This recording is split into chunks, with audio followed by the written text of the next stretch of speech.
สบายดีพ่อแม่พี่น้องFCมอสทุกคนยินดีต้อนรับเข้าสู่สองผู้น่าผู้ใจจ้าตอนนี้ผู้น่าผู้ใจกำลังเลิกงานเนาะทุกคนก็ได้ว่าสิไปซื้อทุกอย่าง20 บาทหรือว่า20 บาทเนาะสิไปซื้อเข็มกับกว่าลายสิไปยิบกางเกงเนาะพี่น้องอยู่ห้องวันนี้คือสิบ่ได้ไปไสหรอกเมื่อวานไปเด่นหม้อลำเหลืองเมื่อคืนจนเดิมบางเทื่อสิไปย่างออกกำลังกายคือเก่าพี่น้องเดี๋ยวสิไปถ่ายเบิ่งเลยไปเจอกันอยู่หาดทุกอย่าง20 บาททุกคนตอนนี้ผู้น่าผู้ใจกับอยู่ทุกอย่าง20แล้วจ้าเอื้อยอันนั้นอยู่ใส่เข็มกว่าลายเข็มนี่ผิดอ่ะเกือบเนาะมาทุกคนได้ไปเบิ่งกันเลยโอ้ของหลายๆเนาะอยู่ด้านนี้เลยค่ะจะเรียกกำลังของใส่ของยังแบบหลายอย่างเลยทุกคนเป็นขวเป็นยังไงปูน่าอยู่รุนโดนทำไรเงินทำนึงจากสีสื่อเป็นพวกเครื่องขวเนาะเป็นโคกเป็นสาก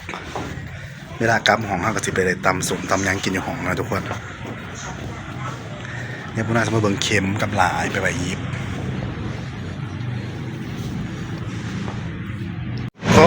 ตอนนี้ผู้น่าผู้ใจกันยางกับห้องคือ9เนาะหลังจากไปซื้อทุกอย่าง20แล้วทุกคนไปยังมาเลยเข็มกับกอลาผู้น่าผู้ใจกับสิไปยิบกางเกงจ้าแล้วจะไปถ่ายเบิ่งตอนอยู่ห้องเลยทุกคนยางกับคือ9ลดหุ่นพี่น้องเสมันลงเหลืออยู่70 กิโล75 กิโลพอตอนนี้ผู้น่าผู้ใจประมาณ90 บาทว้าวแบบนักแข่งทุกคนยางกำหองเนาะซ้ำหอง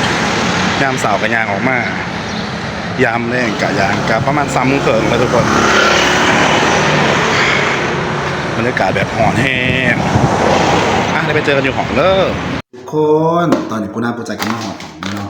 ยอดไปลงทุกอย่าง20ไปซื้อกันได้20 บาทจนพ่อใส่ทุกพี่น้องก็เป็นเงินบาทเท่ากับ4,000 กีบจ้ากูน่าจะไม่มีกางเกงสีลายมันเลยซื้อมากจะได้หนุ่มมันเตะก็ได้ว่าสิยิบไปนู่นเนาะเลือกงานไม่ปกติตาเมื่อวานเป็นหมอลำได้บริไทยเบิ่งคนหลายสาวเป็นพอ4 คนเลย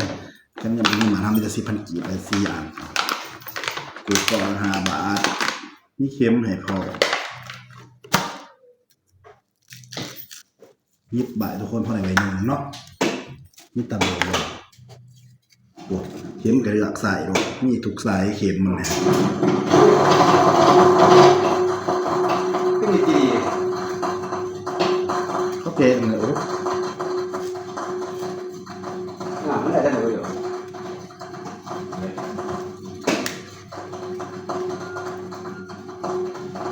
ยิบเครื่องเนี่ยมันคือปูน่าปูใจกับสิเป็นยางเด่นชนประทานคือกาวทุกคนไปลดหุ่นก่อนสวมเลยรู้สึกเบาตัวลงนิดหนึ่งคือเดี๋ยวหมอลำม้วนจอยบริไทยพี่น้องเบิ่งซะของมันเจ๋งเลยนะว้าวสมัยอันเดียวมันรู้สึกว่านี่ทุกคนฮะก็สมัยเย็บกันเนาะอยู่ห้องจ้าสายสูตรอยู่ห้องคือเก่าโรคแรงมากเด็กงานมากับสิพากันเป็นงานเด็กชนประทานจ้าตาพีแอนมากพอดีเด็กมาอันนี้มันรวมถึงได้กันเด็กเสียงมาเขาอย่างไรนี่เว้ยอันนี้ไม่ได้กันเด็กมันหนังตะยาเขาบอกเปิดต่อป้าหันเด้อได้อยู่อ่านมาเป็นพระโลกนะทุกคนตะยาพระโลกเพิ่นเลี้ยงไหน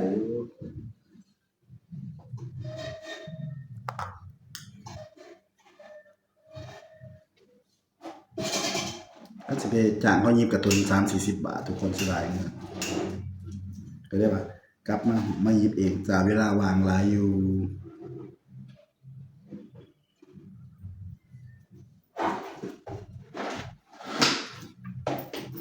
ฝากพ่อแม่พี่น้องเป็นกำลังใจปูน่าในเด้ออยากเบิ่งคลิปงั้นคอมเมนต์หน่อยเด้อจ้าฝากไลค์ฝากแชร์เดี๋ยวอีกเก็บเงินอีกก่อนปูน่าปัจจัยกับสิซื้อเป็นโคกเป็นสาพวกเครื่องตำส้มเนาะเก็บเงินก่อนพอกำลังจ่ายค่าห้องไปประมาณ1,000 กว่าบาทก็ซื้อกระเด็กแต่ละน้อยกลับมาห้องเพราะว่ากินตำส้มก็แบบกับพี่เอเนาะเฮ็ดไปใส่ชีวิตก็สิแบบว่าเฮ็ดงานเป็นถ่ายคลิปเป็นจ้าฝากกดติดตามปูน่าเด้อที่สำคัญในทาง2 YouTube เฮานี่ล่ะคนกำลังติดตาม7-80 คนเยอะดิปูน่าจะสมัยนี้สิ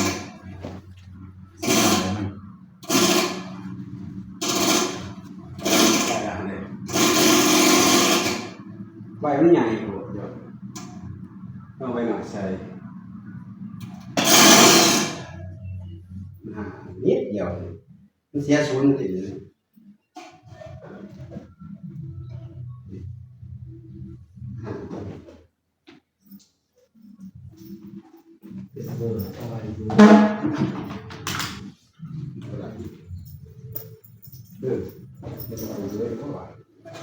คนจะไปหันออกแล้วก็สมามี ว่าใบไม่ไหม้กันอยู่แหละเธอไม่ใบนอกตัว เฮ้ยทุกคนก็เป็นก็ตัว เป็นยังเอาไว้ตรงนี้เอาไว้นอนได้ยุคถึงไงยุคของแล้วถ้าเหลืออะไรยุคตอน เป็นไม่ยิ่งไม่ยาได้อยู่ทุกคนยิบปงยิบผ่าเองนอกใส่ชีวิตสาวโสดจ้าเลิกงานมากไม่ยิบผ่ายิบแปรสักผ่าสักแพร่เป็นเมียเงินเมซ่าเยอะบ้านก็ยังโสดอยู่เนาะทุกคนเนาะ ไม่เสียก็เลยไป ใช่ดิ แล้วนอนมาอยู่ แล้วนอนได้ไม่นานเมื่อคืนเราเต้นเยอะๆนะฮะผลตัวทีอ่ะ แล้วเต้นยังไงเนี่ย ล่าร้ายเมื่อคืน เต้นตลาดเนาะเต้นมันก็ได้เหรอ ผมมันเขาอายุแต่ว่ามัน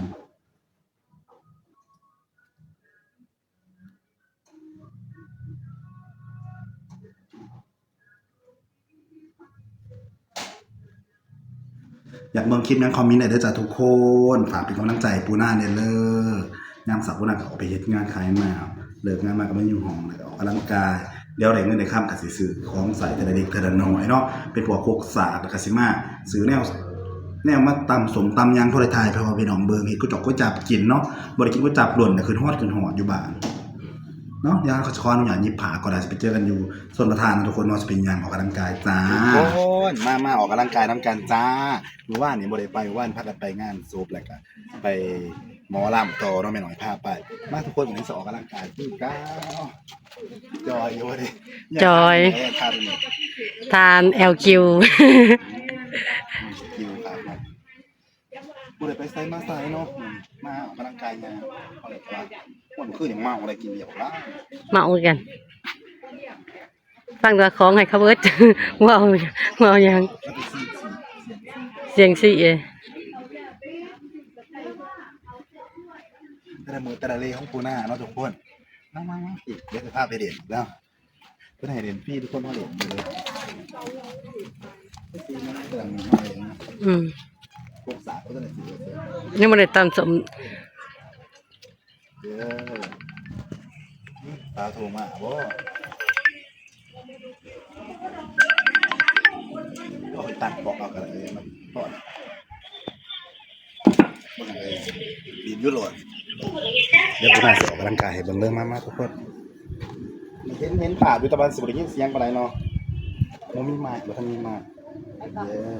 ออกกำลังกายกันเลยจ้ะทุกคนจังมาเด่นมาคูกันอยู่ที่มาหมายมาเด่นอยู่ที่นู่นมันจังได๋เขาแล้ว YouTube บ่ได้สอนมาเหยียบซะกันนี่มาพี่ทุกคนมันสิบ่ได้ยินเสียงไงน้องแบบว่าตอนนี้กูน่ากำลังออกเนาะแล้วก็มาเลยทุกคนมาเลยไผบางอยู่ซอยชนประทานเด้อจ้ามาออกกำลังกายเด้อจ้าเด่นห้องเด่นเลยกูน่ากะสิงางน้อยหนึง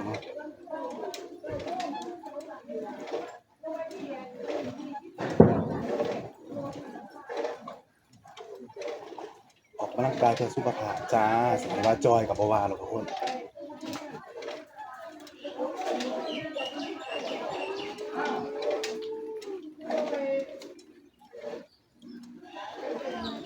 ผมมีผู้หนึ่งเนาะมาเรียนมาจับบอกมันจ้ะผมแกงก็เกิดมากทุกคนได้ยินเสียงอยู่บนนอก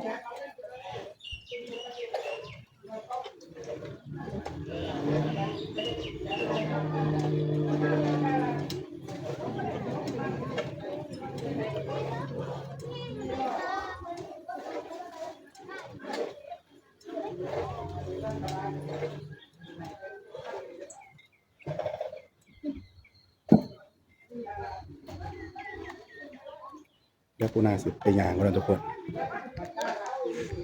ว้าวไม่เติบไม่นึง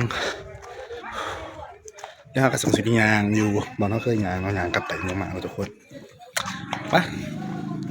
ทุกคนฮะของต่างกล่องนี่เนาะตอนนี้ปูนากำลังออกกำลังกายตอนปั่นจักรยานเนาะได้ยินด้วยทุกคนเราจะได้ยินเสียงมันหลังเลยทุกคนปั่นเยอะจอยมือกล่องเขาค่าลมโทรศัพท์เราทุกคนมาทุกคนมาออกกำลังกายกันเลยตัวนี้เป็นของปั่นจักรยานปั่นท้ายเมื่อออกเลยนี่จะเสียงปั่น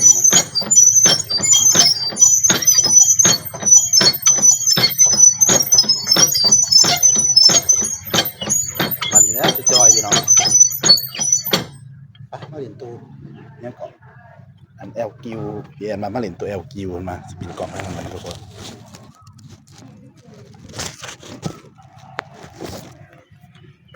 ว้าวนี่ตัว LQ ทุกคนตัว LQ ว่าหนึ่งแอนมันนี้ได้ LCQ ดูด้วยดู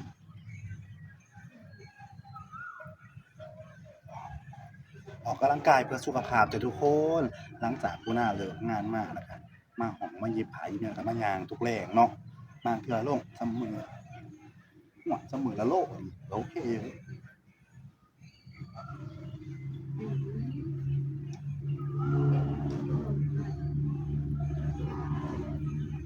ออกกำลังกายเพื่อสุขภาพนะครับ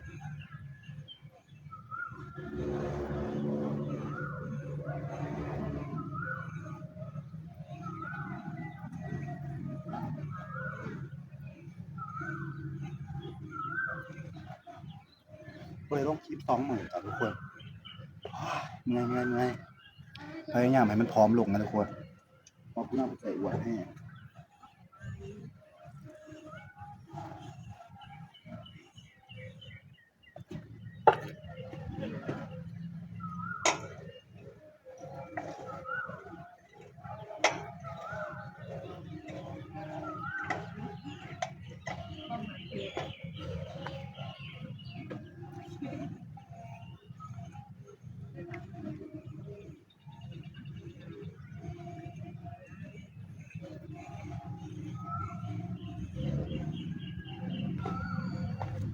ไปทุกคนเดี๋ยวเราสิไปยางกันเลยเนาะโอ้เหงื่อออกไม่แห้ง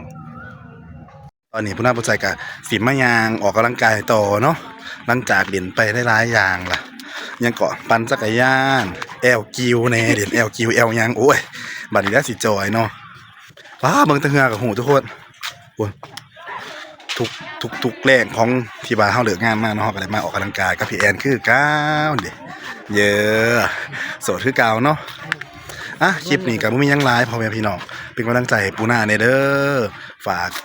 เป็นกำลังใจคอมเมนต์ติดตามปูนาทาง YouTube หรือว่า Facebook นี่เด้อมาจะได้หาโตเกียวปวดปะมาอย่างต่อ